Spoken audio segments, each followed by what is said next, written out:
nikiwa mbunge kama miaka 10 wakati wa rais mstaafu Mheshimiwa Jakaya Mrisho Kikwete. Mheshimiwa Jakaya Kikwete na Mheshimiwa Magufuli. Kwa hiyo awamu zote mbili za Mheshimiwa Jakaya Mrisho Kikwete nilikuwepo 2010 mpaka 2015 na Mheshimiwa Rais Almarehemu Mwenyezi Mungu amweke mahali pema peponi Mheshimiwa Magufuli kuanzia mwaka 2012 mpaka 2020 nilikuwepo. Kwa hiyo mabunge yote mimi nilikuwepo katika mabunge yote mawili, lakini kwa bahati nzuri nilikuwepo katika bunge la Katiba ya Jamhuri ya Muungano wa Tanzania, nilikuwepo vile vile. Katika siasa niko kwa muda wa miaka 33, siasa za upinzani. Nilikuwa mwenyekiti wa CUF kwa miaka 20. Sasa hivi sina cheo chochote. Na sasa hivi natangaza rasmi ni kwamba kwa kipindi hiki sishiriki mambo ya siasa wala katika uchaguzi. Mimi sishiriki kwa sababu nimeona yale maneno waliosema Chadema kwamba hakuna mabadiliko, hakuna uchaguzi. Nilikuwa nashiriki katika uchaguzi na nilikuwa na kitiki kwa chama changu cha ACT Wazalendo, lakini baada ya kutolewa mgombea wetu wa urais Mheshimiwa Mpina, nimeamini kwamba maneno aliyosema Chadema kwamba hakuna uchaguzi, hakuna mabadiliko, kwamba hakuna uchaguzi, nimeamini. Kwa hiyo na mimi naungana na chama cha Chadema kwamba sishiriki uchaguzi huu, kwa sababu nishaona kwamba kuenguliwa kwa Mheshimiwa Mpina katika ACT sawasawa tumeinguliwa wabunge na madiwani wote wa nchi hii, kwa sababu kichwa cha uchaguzi wa nchi hii ni rais. Kama kaenguliwa rais, basi kwa mimi, lakini kwa imani yangu mimi naona kwamba wagombea wote wa ubunge na udiwani wa nchi hii wameingiliwa, kwa sababu sasa hivi naamini maneno ya chama cha Chadema kwamba hakuna uchaguzi. Hakuna uchaguzi huru na haki. Na kama hakuna uchaguzi huru na haki, hakuna uchaguzi. Hilo ndio la kwanza. Lakini la pili, kijana wangu atawasilisha mambo matano. Mimi mwenyewe kidogo sioni haya maandishi yako madogo, kwa hiyo nitamkabidhi yeye awasilishe mambo matano. Jambo la kwanza kuhusu kauli ya Kanali Captain Tosh. Nitawakilisha hapa mimi mheshimiwa waandishi wa habari, yote aliyosema mheshimiwa au Captain Tesha, yote aliyosema ni yale ambayo yanasemwa na wanaharakati na watetea haki na demokrasia nchi. Yale amesema yote yale, mimi namunga mkono yote, lakini moja tu siungi mkono, lakini yote yale amenukuu malalamiko ya wananchi. Yuko sahihi kabisa yule kijana, na ni kweli mzalendo wa nchi hii, isipokuwa kitu ambacho mimi nakiona katika yale aliyosema, jambo la kusema kwamba nchi ichukuliwe na jeshi, hilo napinga. Inakwenda kinyume na katiba ya Jamhuri ya Muungano wa Tanzania, kwamba nchi hii inaongozwa kwa mujibu wa misingi ya uhuru, haki, udugu na amani. Huo ndio msingi mkubwa. Katika utangulizi wa katiba kaisome hiyo.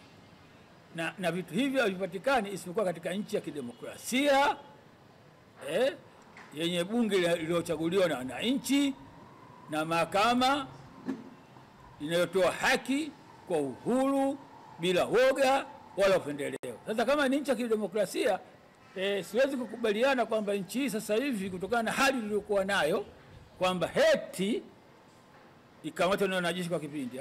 Hiyo haiwezekani. Lakini naamini kabisa kwamba aliyosema mwingine yote ni sahihi na ndiyo kilio cha wananchi.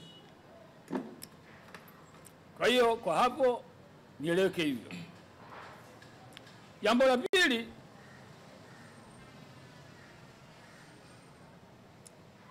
kuhusu utawala wa awamu ya 5,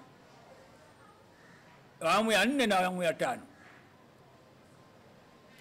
Na kama nilivyokuambia mwanzo kwamba awamu ya 4 nilikuwepo bunge la 2010 mpaka 15 na awamu ya 2 2015 mpaka 2020 nilikuwepo, na katika bunge la katiba nilikuwepo. Sasa hizi awamu mbili, ya kwanza iliongozwa na Rais wa Jamhuri ya Muungano wa Tanzania Mheshimiwa Mrisho Jakaya Kikwete, na pia ndio mwenyekiti wa CCM Taifa. Hiyo awamu ya pili ya bunge yangu iliongozwa na Mheshimiwa Magufuli, Rais wa Jamhuri ya Muungano wa Tanzania, pia alikuwa mwenyekiti wa CCM. Kwa hiyo awamu zote mbili nilikuwepo. Lakini katika awamu zote mbili najiuliza na sipati majibu. Nikizitathmini awamu zote mbili za wakati wa awamu ya 4 na awamu ya 5, afadhali, sio yuko sahihi, natumia neno afadhali, awamu ya Kikwete tulikuwa tunapata uhuru wa kisiasa.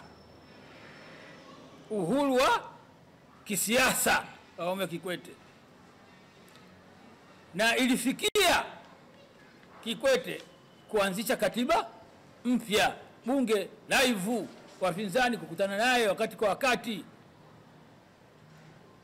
na wapinzani tukaanza kuimarika. Kwa hiyo kisiasa nikipima Mheshimiwa Kikwete na Mheshimiwa Magufuli, naona Mheshimiwa Kikwete alikuwa afadhali, kwa sababu sisi mwenyewe hii tangu enzi hiyo mbaya tu, mbona sisi wapinzani, lakini afadhali Mheshimiwa Kikwete.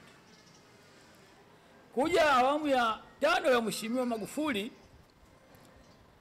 tunampenda kusema kweli, alitengeneza mazingira ya uwajibikaji katika serikali ya awamu ya 5.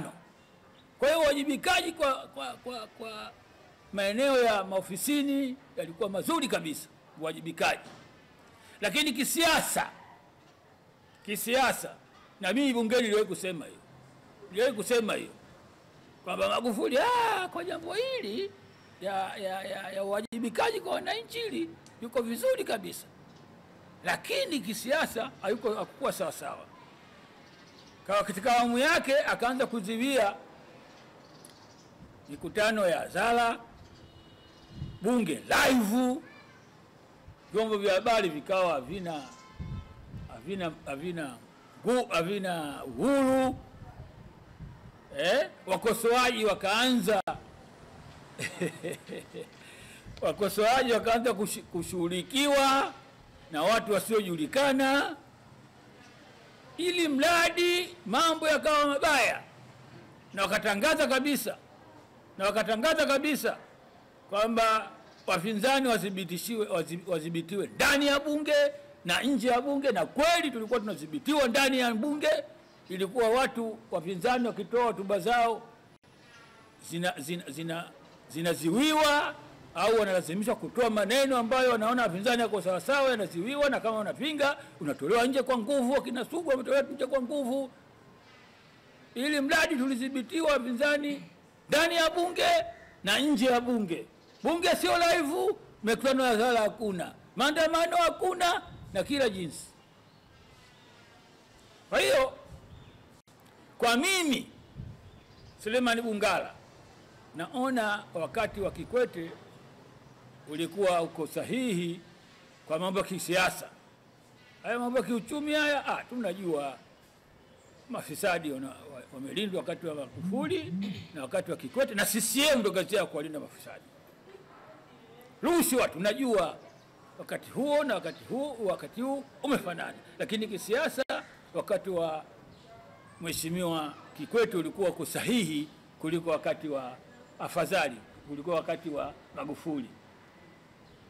Lakini Mwenyezi Mungu akamchukua marehemu Magufuli. Mungu amwekee mahali pema peponi, amsamehe kwa aliyoyafanya, amsamehe kwa aliyoyafanya. Akaja Mama Samia. Mama Samia naye alipokuja tukapata matumaini, akaanza na 4R. Tukasema sasa hivi anaweza kutuvusha huyu. Kwa bahati mbaya 4R haitekelezeki, lakini hayo tutakuja kusema katika hotuba yetu ambayo tumeiandika. Haitekelezeki. Lakini jambo lingine linalonishangaza, ndugu waandishi wa habari na Watanzania, zinaenezwa habari ambazo mimi bado nazichunguza, sijaziona kama sahihi au sio sahihi, kwamba Rais mstaafu Mheshimiwa Jakaya Kikwete ndo ambaye anaongoza haya mambo yanayotokea sasa hivi kwa kumshauri vibaya Rais wa Jamhuri ya Muungano wa Tanzania Mama Samia Suluhu. Sasa mimi nashangaa, ndio sipata jibu. Nataka niwaulize Watanzania wote, iweje Rais mstaafu Jakaya Kikwete katika utawala wake aliruhusu maandamano, aliruhusu mikutano ya hadhara, akiongea na wapinzani, bunge lilikuwa live, kilio cha wapinzani cha katiba akaanzisha, leo aonekane kwamba haya yanafanyika sasa hivi kutokupatikana katiba na nini na mambo mengine yote, awe yeye Kikwete ndio mshauri? Inanishangaza, inanishangaza. Lakini cha msingi zaidi yale ambayo alikuwa anasimamia Mheshimiwa Kikwete ndiyo ambayo ameanzisha Mheshimiwa Rais wa Jamhuri ya Tanzania Mama Samia. Yale alikuwa anasimamia. Kama kweli mshauri alikuwa mshauri wa Rais Samia, Mama Samia Rais Kikwete, basi inaonesha Kikwete ana dalili zile za kurudisha demokrasia ile aliyoiacha. Na ndio maana kuna 4R. Ndio maana wakaanzishwa maandamano yaruhusiwe mikutano ya hadhara. Na sasa hivi bahati mzuri na katiba imeingizwa katika ilani ya CCM. Yale ambayo alikuwa anataka anayafanya Kikwete ndiyo ambayo sasa hivi anayasimamia Mheshimiwa Rais wa Jamhuri ya Muungano wa Tanzania. Kwa hiyo sielewi mtu anayesema kwamba Kikwete anamshauri vibaya Rais wa Jamhuri ya Muungano wa Tanzania. Ushauri mbaya kurudisha mikutano ya hadhara kama ndio ushauri, kurudisha maandamano, kuweka katiba kurudisha katiba katika mchakato wa katiba katika ilani ya uchaguzi. Ubaya wake nini Kikwete? Kama ndio kweli mshauri ndio yeye, nashangaa na sipate jibu. Nataka kwa waandishi habari wanaweza kuwa na majibu, au Watanzania, ili nipate jibu hilo. Kwa hiyo Samia kaahidi, kwa nini sasa hivi atekelezi yale mambo ambayo tumekubaliana kama maliziano? katika hotuba yangu itakuwepo na atakuja kuieleza huyu vizuri. Jambo la 4 kuhusu mabadiliko. Nachosema kwa kifupi, mabadiliko uyawezi kuyalazimisha, uyawezi kuyaziamisha wala kuyazuia. Kwa hiyo mabadiliko hayupo mtu yoyote duniani anayeweza kuyazuia, na hayupo mtu yoyote duniani anaweza kuyalazimisha. Hakuna mabadiliko. Kama binadamu unapozaliwa unaanza kuota meno, nani anaweza kuzuia meno asitoke? Nani anaweza kuzuia mtu asikwawe? Nani? Kwa hiyo mabadiliko hayawezi kuzuiliwa na mtu yoyote na wala hayawezi kulazimishwa na mtu yoyote. Na ukiyazuia mabadiliko au ukilazimisha mabadiliko, lazima kutatokea na vurugu na amani itatokea katika sehemu hiyo. Ukiyazuia, kitendo cha kuzuia mabadiliko CCM, kitendo cha kuzuia mabadiliko CCM ya nchi hii kwa nguvu ya dola, kwa kutumia katiba mbovu ambayo wanayo, lazima yatatokea uvunjifu wa amani. Lazima. Na wale ambao wanataka kulazimisha mabadiliko, basi lazima amani itatokea. Kwa hiyo mabadiliko hayaziwiwi na wala hayalazimishwa. Mtu atakayeziwia hakikishe lazima matatizo yanapatikana, na mtu atakayelazimisha lazima kwa mabadiliko. Na mabadiliko yana wakati. Sasa CCM, serikali ya CCM inajitahidi kuziwia mabadiliko. Lazima katika nchi hii yatatokea matatizo makubwa, amani itavunjika na kila kitu. Kwa hiyo mimi nimekuja leo kuambia Watanzania mabadiliko hayazuiliwi na wala mabadiliko hayalazimishwi. Kitu ambacho nimekuja kwenu nyinyi waandishi wa habari leo ndio cha muhimu iko kuwaomba Watanzania, amani. Amani ni tunda la haki. Tunaamini kabisa, mimi naamini kabisa, pasipo na amani, pasipo na haki hakuna amani. Nimekuja kuambia Watanzania, na amani kivunjika, kurudi katika utulivu ngumu sana. Ngumu sana, ndugu zangu, vijana wangu, wananchi wazangu, ni ngumu sana. Kwa hiyo tujitahidi kwa kadiri ya uwezo wetu amani sivunjike. Tuvumilie, na ndio demokrasia. Demokrasia ni kuvumilia, kufanya subira, kusameheana, tukutane, tuliziane. Pale tunapoliziana, yale tuliziana yatendeke. Na hiyo ndo kosa lililofanywa na serikali ya awamu ya 6. Tumeliziana, yale tulioliziana hayakutendeka. Na mfano wa uchaguzi wa 2024, tumeliziana uchaguzi utakuwa huru na haki, yakatokea yale yalikuwa yanafanywa mwaka 2019 na 2020, yale. Hapo ndipo chama cha Chadema kikasema bila mabadiliko, hakuna uchaguzi. Kutokana tuliziana uchaguzi utakuwa huru na haki, lakini akatokea yale. Kwa hiyo Chadema mimi ninawaunga mkono kwa 100% kutokuingia katika uchaguzi. Na narudia tena, ndugu waandishi wa habari na Watanzania, vyama vyote vya upinzani vilivyoingia katika uchaguzi vimewasaliti wa Tanzania. Kama tusingeingia, CCM asingefanya uchaguzi peke yake. Na ndivyo inapokuja zana na hisia kwamba vyote vilivyoingia katika uchaguzi ni vyama ambavyo vimetengenezwa na CCM, madalali wa CCM. Ndio, haiwezekani. Leo tunaona kabisa vyama vinaanzishwa juzi tu, wanatembea na helikopta.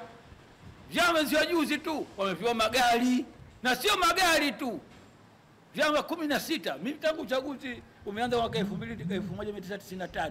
Sijaona vyama 17 vyote vimesimamisha urais. Lakini ukienda majimboni huko wabunge hawana wala madiwani. Lakini serikali ya CCM imetoa kwa wagombea wa rais wote magari ya kufanya kampeni. Lakini diwani ingelikuwa na huruma sana, basi angalau na madiwani na wabunge wangaliwa pikipiki na basikeli. Madiwani wangaliwa basikeli, wabunge wangaliwa pikipiki, wote wanaogombea. Lakini hii inaonyesha kwamba kuna mkakati rasmi uliofanywa vishiriki vyama hivi kwa ajili ya kuwa madalali na kwenda kinyume na haki na uhuru wa Watanzania.